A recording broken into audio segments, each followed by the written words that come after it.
उत्तराखंड कांग्रेस के नवनियुक्त प्रदेश अध्यक्ष करण माहारा ने प्रदेश अध्यक्ष का चार्ज संभाल लिया है। रविवार को कांग्रेस के प्रदेश मुख्यालय में आयोजित हुए समारोह में कांग्रेस के प्रदेश प्रभारी देवेंद्र यादव, पूर्व मुख्यमंत्री हरीश रावत, नेता प्रतिपक्ष यशपाल आर्य सहित पार्टी के सभी पदाधिकारी और कार्यकर्ता मौजूद रहे। इस दौरान करण माहारा ने अपनी प्राथमिकताएं गिनाते हुए कहा कि वो पूरे प्रदेश का दौरा करेंगे और कार्यकर्ताओं से बातचीत कर आम जनता से समर्थन हासिल करेंगे। 3 महीने का मैंने आपसे समय मांगा गया है, 3 से 4 महीने, क्योंकि मैं पहले पूरे उत्तराखंड का दौरा करूंगा, कुमाऊं और गढ़वाल क्षेत्र को पूरा घूमूंगा, लोगों से जनभावनाएं मांगूंगा, कार्यकर्ता क्या चाहता है, किन लोगों को चाहता है, कौन काम करना चाहता है। मेरा उद्देश्य रहेगा कि जो भी पदाधिकारी बने वो 5 साल में कम से कम 70 के 70 विधानसभाओं में जाके लोगों से मिले, हमारे कार्यकर्ताओं का मनोबल बढ़ाए और कार्यकर्ताओं को उनसे पहचान हो, जान पहचान हो, तभी वो यहाँ बना रह सकता है। अन्यथा जो काम नहीं करेंगे उनकी आवश्यकता नहीं है। नहीं मनाया जाएगा, लेकिन जो एक सीमा से आगे बढ़कर अगर किसी ने कोई बात की है तो उन बातों का परीक्षण किया जाएगा। जैसी बातें आ रही है उसके बाद तय करेंगे कि कार्रवाई होगी या उनकी बातें हाईकमान के संग बैठ के उनके संग समझौता या उनको जो भी समझाना है वो किया जाएगा। सांझी छत विकास ट्रस्ट ने देहरादून में प्रेस कॉन्फ्रेंस करते हुए पहाड़ी क्षेत्रों में हो रहे पलायन को रोकने के लिए कृषि और बागवानी को बढ़ावा देने की बात कही। साथ ही बताया कि ट्रस्ट पर्वतीय क्षेत्र के युवाओं और महिलाओं को आत्मनिर्भर बनाने के लिए रोजगार के अवसर भी प्रदान करेगा। ट्रस्ट के ट्रस्टी हरजीत सिंह ने कहा है कि प्रदेश से पलायन रोकना बहुत जरूरी है, जिसके लिए लोगों को साथ जोड़कर कृषि और बागवानी के प्रति युवाओं और महिलाओं को जागरूक किया जाएगा। हमारी सांझी छत विकास ट्रस्ट जो पिछले 4-5 वर्ष से सामाजिक भलाई के कार्य कर रही थी, लेकिन अब हमें एहसास हुआ इन चीज़ों का कि हमें कुछ बड़े लेवल पे करना है। तो उसके लिए हमने कुछ लोगों से संपर्क किया, तो उसमें हमारे साथ कृषि क्षेत्र में, क्योंकि हमने जो मेन मुद्दा जो उठाया है, जो आज की डेट में इस प्रदेश के लिए सबसे ज़्यादा जरूरी है। हालांकि पलायन आयोग भी बना दिया गया सरकार की तरफ से, और भी कई कार्यक्रम किए जा रहे हैं उनकी तरफ से। मुझे लगता है करोड़ों रुपए की फंडिंग उन्होंने इस नाम पे की है, लेकिन धरातल पर कुछ नहीं है। तो हम लोगों ने कुछ लोगों से संपर्क किया, कुछ पहाड़ के क्षेत्रों में गए, वहां जाकर हमने जब जानकारी इकट्ठी की तो ये लगा कि उनमें युवाओं में और महिलाओं में केवल जागरूकता की कमी है। नहीं तो हमारे इन क्षेत्रों में बागवानी से, जैविक उत्पाद से बहुत अच्छी इनकम जनरेट की जा सकती है। लेकिन जब उनको जागरूक नहीं किया जाएगा, फिर दूसरी बात हमारे पास आई कि अगर कुछ लोग वहाँ कार्य कर रहे हैं, वो उत्पाद भी कर रहे हैं, लेकिन उनको मार्केट उपलब्ध नहीं हो रही थी, तो हमने कुछ डिजिटल मार्केटिंग के एक्सपर्ट से सलाह ली और आज उनके साथ हमारा जॉइंट वेंचर है। अब उनके साथ मिल करके हम उन महिलाओं को जो वो उत्पाद बना रही हैं, उनकी मार्केटिंग का कार्य भी सांझी छत के माध्यम से कर रहे हैं। और मैं कृषि बंधून और सांझी विकास छत के माध्यम से हम कृषि में काम कर रहे हैं उत्तराखंड में, और हम अभी मशरूम सेक्टर में हमने कोशिश की है आगे बढ़ने की। और अभी उत्तराखंड के पहाड़ों में, हरसिल के पहाड़ों में हम वहाँ पर जो किसान हैं जो बेसिक लेवल पे काम कर रहे हैं, उनके साथ में डिजिटल प्लेटफॉर्म पे काम किया। कैसे वो, चूँकि सबसे बड़ी किसान की समस्या है कि वो ग्रो तो कर ले कुछ भी चीज़, लेकिन वो उसे बेच नहीं पा रहा है। तो उसके लिए एक डिजिटल प्लेटफॉर्म तैयार किया है, जिसमें कि बहुत जल्दी एक मोबाइल एप्लीकेशन भी लॉन्च हो जाएगा, जिसमें कि वो अपना प्रोडक्ट डाल सकते हैं और अपनी शर्तों पे डायरेक्ट बायर को वो अपना सामान बेच सकते हैं। तो कैसे उनकी फसल, क्या कीड़ा लगता है, कैसे उसकी देखरेख करनी है, कैसे उत्पाद को बढ़ाना है, उसके लिए कृषि बंधून काम करता है। और कैसे डिजिटल प्लेटफॉर्म बेचना है, कैसे माल सामान बेचना है अपना, और किन किन शर्तों पर बेचना है, उसके लिए ग्रो के नाम से हमारी कंपनी है जो काम करती है। सांझी छत विकास समिति एक ऐसा ट्रस्ट है जहां महिलाओं को स्वावलंबी बनाने के लिए कार्य किए जा रहे हैं, जिनमें ब्यूटी पार्लर का कोर्स और सिलाई का कोर्स, धूप बत्ती बनाने का निर्माण आदि कार्य किए जाते हैं, जो निःशुल्क तौर पे कोर्स कराए जा रहे हैं महिलाओं को, ताकि वे आत्मनिर्भर बन सके। क्योंकि आज हर महिला स्वावलंबी बनना चाहती है, लेकिन वो उनको किसी भी चीज़ का सही मार्गदर्शन ना होने के कारण वो कुछ कर नहीं पाती हैं। हम इसी के लिए प्रयास कर रहे हैं कि हम उनको ज़्यादा से ज़्यादा ये कोर्स करा सके निःशुल्क तौर पे, और वो आत्मनिर्भर बन सके। सुभाष रोड स्थित एक होटल में पंचायतों को मजबूत करने के लिए रविवार को एक कार्यशाला का आयोजन किया गया, जिसमें पंचायती राज मंत्री सतपाल महाराज ने शिरकत की, जिसमें उन्होंने प्रदेश में पंचायती राज व्यवस्था को मजबूत करने और सतत विकास के लक्ष्यों को पूरा करने के लिए अनेक ग्राम पंचायतों को इंटरनेट नेटवर्क से जोड़ने की बात कही। आज पंचायतों को मजबूत करने के लिए हमने ये इनकी कार्यशाला ऑर्गेनाइज की है।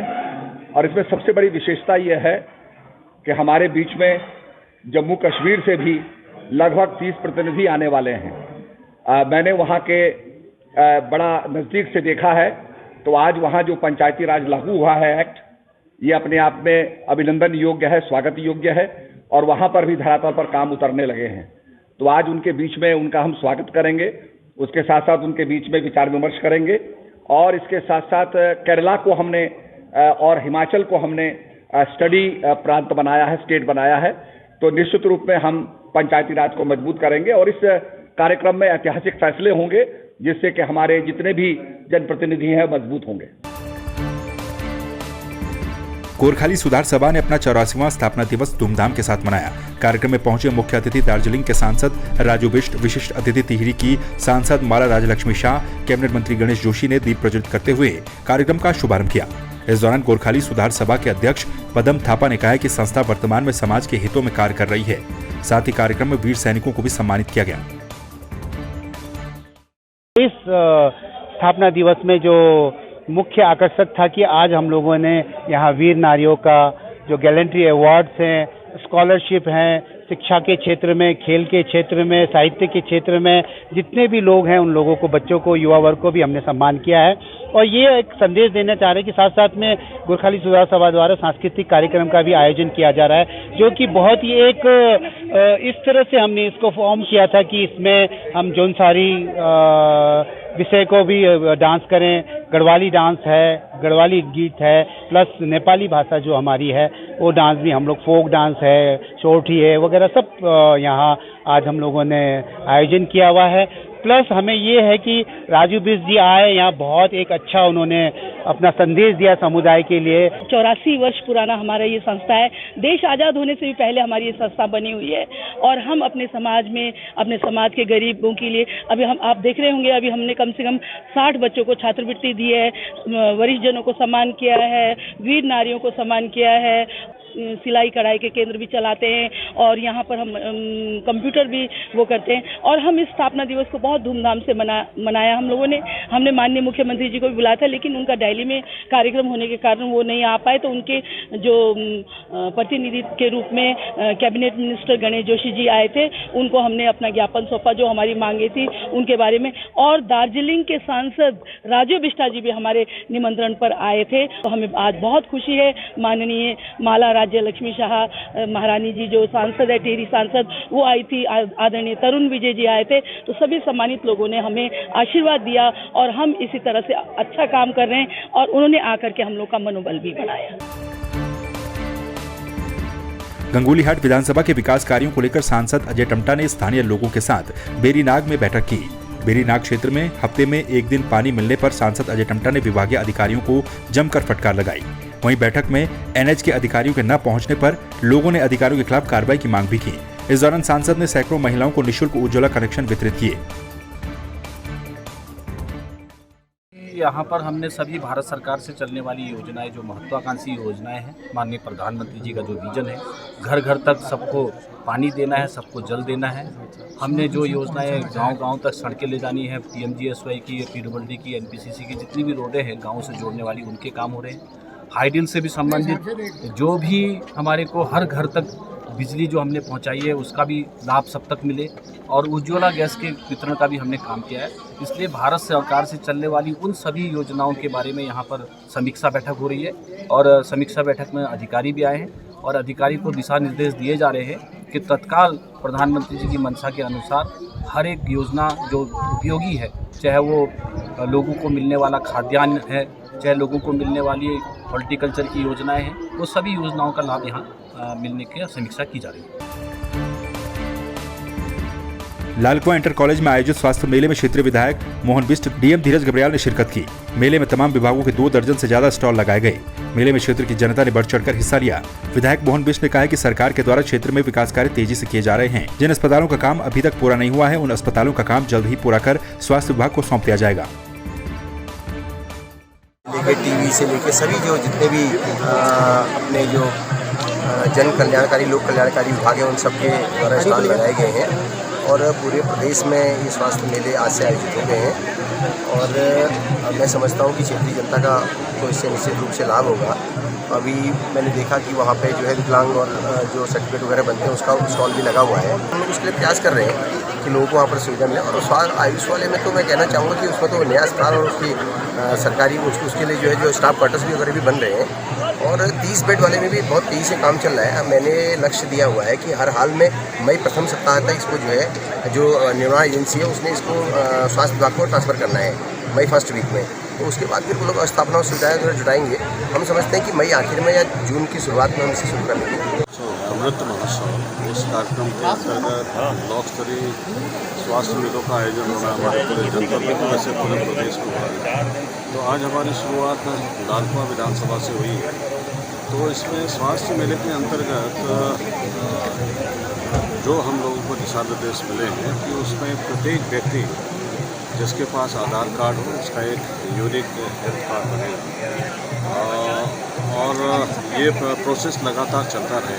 ऐसा नहीं कि केवल आज ही के कार्यक्रम के लिए ये व्यवस्था लागू रहेगी। इसके पीछे ये मंशा ये है कि प्रदेश में जितने भी लोग हैं हमारे, जितने भी निवासी हैं हमारे सिटीजन्स हैं, उन सब का एक हेल्थ कार्ड बनेगा। एक डिजिटाइजेशन की ओर हम लोग जा रहे हैं। और इसके साथ साथ जितने भी हमारे लोग यहाँ पे आ रहे हैं उनका एक तो वैक्सीनेशन का कार्यक्रम हम लोग कर रहे हैं। आधार कार्ड हम लोग का बना रहे हैं और एक वैक्सीनेशन में खासकर जो बूस्टर जो जिन लोगों को लगना है उसमें हम लोग ध्यान दे रहे हैं। टिहरी के ब्लॉक सभागार में बीजेपी के द्वारा आयोजित स्वच्छ भारत मिशन के तहत विश्व विरासत दिवस पर 20 स्वच्छकारों को सम्मानित किया गया। कार्यक्रम में क्षेत्रीय विधायक किशोर उपाध्याय ने शिरकत करते हुए कहा कि भारत यदि पूर्णतः स्वच्छ बन जाए तो इसके कई फायदे होंगे। इससे सबसे ज्यादा निजी निवेशक हमारे देश में निवेश करेंगे।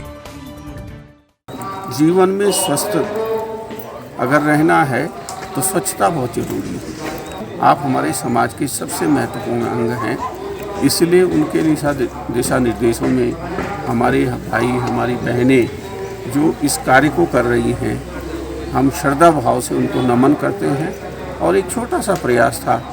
देखिए, समाज में जब आप व्यवसाय को सम्मान नहीं देंगे तो धीरे धीरे वो व्यवसाय मर जाता है। उससे जुड़े हुए लोग जो हैं वो उसको छोड़ देते हैं।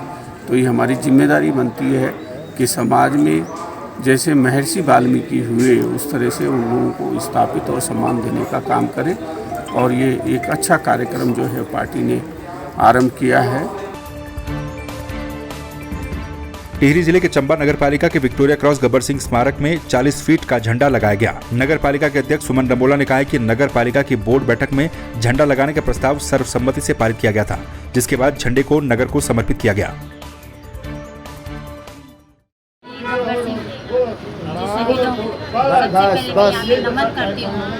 चंबा की जो धरती है शहीदों की धरती है, इसलिए हमने ये सोचा कि मैं क्यों ना इस नगर पालिका परिषद में अपने डीसी गब्बर सिंह स्मारक को सौंदर्यकरण का एक रूप देंगे। उसके लिए 2021 में हमने ये प्रस्ताव पास किया था। आज के दिन पर 2022 को 18 तारीख 2022 को हमने आज ये राष्ट्रीय ध्वज अपने गब्बर सिंह स्मारक में ये हमने पहना दिया है। मैं सभी को यहाँ पे बहुत बहुत बधाई देती हूँ, हार्दिक शुभकामनाएं देती हूँ और अपने शहीदों को नमन करती हूँ। हमारी ये वीर धरती वीरों को नमन करती हूँ। जौनसार बाबर क्षेत्र के मोहिला टाटा में विश्व पर्व के मौके पर विश्वकर्मा बड़ी धूमधाम के साथ मनाया गया। इस मौके पर पारंपरिक लोकगीत और लोक नृत्यों के साथ साथ धनुष बाण का खेल भी खेला गया। धनुष बाण के इस खेल को स्थानीय भाषा में थोड़ा कहते हैं।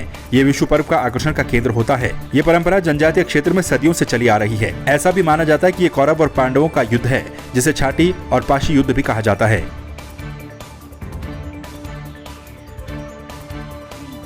लालकुआं नगर में व्यापार मंडल चुनाव की तैयारियां तेज हो गई हैं, जिसको लेकर लालकुआं नगर के व्यापारियों की एक बैठक हुई। इसमें चुनाव की रूपरेखा तैयार कर निर्णय लिया गया कि चुनाव से पहले सदस्यता अभियान चलाया जाएगा। इस दौरान बैठक में पहुंचे प्रदेश मंत्री रूपेंद्र नागर और जिला महामंत्री हर्षवर्धन पांडे ने कहा कि लालकुआं में जल्द ही चुनाव करवाए जाएंगे। इसके लिए सदस्यता अभियान चलाया जाएगा, जो कि 18 अप्रैल से शुरू होकर 30 अप्रैल तक चलेगा। व्यापार प्रतिनिधिमंडल जिलाध्यक्ष श्रीमान विपिन गुप्ता जी के नेतृत्व में हम लोग आज लालकुआं यहाँ पहुँचे हुए हैं, जिसमें हमें निर्देशित किया गया था। देखिए, यहाँ का चुनाव पेंडिंग था, 3 वर्ष का हमारे संगठन का कार्यकाल होता है, लेकिन कोरोना काल और विधानसभा चुनाव को देखते हुए ये 1 वर्ष अधिक हो गया। अतिरिक्त कार्यभार इन्होंने संभाला। पुरानी कार्यकारिणी का हम आभार व्यक्त करते हैं। एक अच्छा उन्होंने यहाँ का स्वरूप बना के तैयार किया। अब आज हमने ये जो निर्वाचित कार्यकारिणी थी इसे भंग कर दिया गया है और कार्यवाहक के रूप में ये कार्यकारिणी काम करेगी। और आज से कल 18 तारीख की डेट से सदस्यता अभियान का आगाज किया है, जिसमें 7 सदस्यीय टीम हमने सदस्यता प्रभारी के रूप में बनाई है, जो डोर टू डोर दुकान में जाकर के सदस्यता अब करेगी। कोई कच्ची दुकान वाला हमारे संगठन का सदस्य नहीं होगा। जो भी नगर पालिका, नगर पंचायत और अनेक प्रकार के टैक्स इत्यादि भरता है, वो हमारे संगठन का पदाधिकारी वो सदस्य होगा। मंडल उत्तराखंड की लालकुआं इकाई का कार्यकाल 4 वर्ष का बहुत सुंदर और सराहनीय रहा है। अब चुनावी प्रक्रिया चालू हो गई है। 30 तारीख तक का समय दिया गया है, जिसमें प्रत्येक व्यापारी की मेंबरशिप की जाएगी। और पिछली बार 900 व्यापारी की सदस्यता थी। इस बार इनका मिशन है कि 1500 व्यापारी कम से इस प्रांतीय उद्योग व्यापार मंडल की सदस्यता ले। और जो 12 दिन का हमने समय दिया है, इसमें इस मेंबरशिप के लिए और चुनाव की घोषणा कर दी गई है। श्रीमान प्रदीप सब्रवाल जी को जिला यहाँ का प्रभारी बनाया गया है चुनाव का। संजय जोशी जी जो कि लालकुआं के यहाँ के स्थानीय व्यापारी हैं, इनको सह प्रभारी नियुक्त किया गया है। और प्रदेश नेतृत्व द्वारा और जिला नेतृत्व द्वारा आदेशित है कि आगामी 15-20 दिन के अंदर लालकुआं इकाई का चुनाव संपन्न कराया जाएगा। मेरी इच्छा है कि निष्पक्षता से चुनाव होने चाहिए, पारदर्शिता होनी चाहिए और कोई भी व्यापारी ऐसा नहीं होना चाहिए कि साहब किसी के दुख सुख में ना खड़ा हो। जो दुख सुख में नहीं खड़ा हो सकता उसको कोशिश करेंगे, हम अपने संगठन के माध्यम से भी कोशिश करेंगे कि प्रदेश स्तर पर भाई ऐसे लोगों को आगे ना लाया जाए। 10-12 दिन में ये तुम्हारा सदस्यता 10 दिन 12 दिन चलेगा हमारा, उसके बाद शीघ्र से शीघ्र हम चुनाव करवा देंगे। पौड़ी के जंगलों में लगी आग धीरे धीरे फैलती जा रही है। श्रीनगर के गंगा नाली के जंगल में लगी आग बेकाबू हो गई है, जिससे स्थानीय लोग भयभीत हो रहे हैं। वहीं जंगलों में लगी आग से कई हेक्टेयर वन संपदा जलकर खाक हो गई है। रेंजर प्रमोद रावत ने बताया कि गंगा नाली में 6 वन कर्मी आग बुझाने में जुटे हुए हैं, जबकि नयालगढ़ में 8 कर्मियों को लगाया गया है।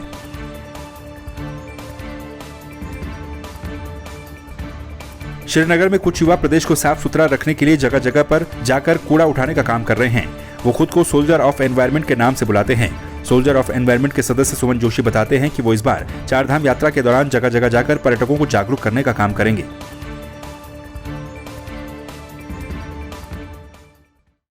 श्रीनगर गढ़वाल कनेक्ट नाम से हमारी टीम बनी है। स्वच्छ पहाड़ अभियान चल रहा है, जिसका आज 41वां हफ्ता है। और जैसे कि यात्रा शुरू होने वाली है, देश विदेश से पर्यटन हमारे क्षेत्र में आएंगे, तो इस प्रकार की अगर गंदगी तो वो लोग यहाँ पे देखेंगे, बहुत बुरा संदेश जो है हमारे प्रदेश के प्रति अन्य जगहों पर जाएगा। तो जितने भी लोग यहाँ पे लोकल के लोग यहाँ पे उठने बैठे घूमने आते हैं, तो हम सभी से अपील करना चाहेंगे इस प्रकार का कूड़ा आप ना फैलाएं और अपने शहर को, अपने पहाड़ को स्वच्छ बनाने में हमारा सहयोग दें। और जो ये कूड़ा जितना भी हम इकट्ठा करके ले आते हैं, जैसा कि आपने पूछा हमसे क्या करते हैं, तो जो कबाड़ी होता है उसको हमें कूड़ा दे देते हैं, जो भी उसके बदले में जो भी हमें धनराशि प्राप्त होती है। तो एक तो हमारे जो ग्लव्स हो गए, हमारे मास्क हो गए, इस प्रकार की सामग्री हम अपने जो हमारे अभियान में यूज़ होने वाली चीज़ें उनको हम लाते हैं। और बाकी जो स्कूल के बच्चे हैं उनके लिए जो पेंसिल, कॉपी, पुस्तकें जो है उस चीज़ की सामग्री भी लाके हम स्कूलों में उनका वितरण करते हैं। ये उद्देश्य हमारा शुरू से ही और अभी तक चला आ रहा है, स्वच्छ पहाड़ अभियान के तहत कि हम पहाड़ों को हमें स्वच्छ करना है। तो अभी 4 धाम यात्रा शुरू होने वाली है, तो हमारे पहाड़ों में देखिए जगह जगह आपने देखा होगा कि बोतलें वगैरह पड़ी हैं, ये पड़ी हैं, गंदगी पड़ी है पूरी। तो हम सभी से अपील करेंगे कि सभी लोग इसको पहाड़ को स्वच्छ करें और साफ़ रखें। और आने वाले जो यात्री वगैरह हैं उनसे भी हम यही अपील करेंगे। अभी हमारा 41वां हफ्ता चल रहा है, लगातार चल रहा है। लगातार हम सभी लोग स्वच्छ पहाड़ अभियान के तहत पूरी मेहनत कर रहे हैं कि पहाड़ों को जितना हो सके उतना साफ़ करें। इस कबाड़ को हम जो है कबाड़ी वालों को देके और वहाँ से जो भी हमें मेहनताना कहेंगे, इसको जो भी मिलता है उसके थ्रू हम ग्लव्स वगैरह और मास्क वगैरह अन्य चीज़ें, सामग्री वगैरह उनसे ही अपना यूज़ करते हैं, लेते हैं। देहरादून के रायपुर स्थित महाराणा प्रताप स्पोर्ट्स कॉलेज के सारमंग एडवेंचर टूर्स ने सारमंग देहरादून 10 किलोमीटर की दौड़ का आयोजन किया, जिसमें देश के विभिन्न प्रदेशों से आए लगभग 200 धावकों ने प्रतिभाग किया। दौड़ में 6 से लेकर 79 वर्ष तक की महिला और पुरुषों ने प्रतिभाग किया। इस दौरान मुख्य अतिथि के तौर पर शामिल हुए संतोष बडूनी ने भी दौड़ में प्रतिभाग करते हुए सभी को शुभकामनाएं दी। वहीं पुरस्कार वितरण समारोह में मुख्य अतिथि के तौर पर पहुंचे मुकुल महिंद्रा ने सभी विजेताओं को शुभकामनाएं देते हुए पुरस्कार वितरित किए।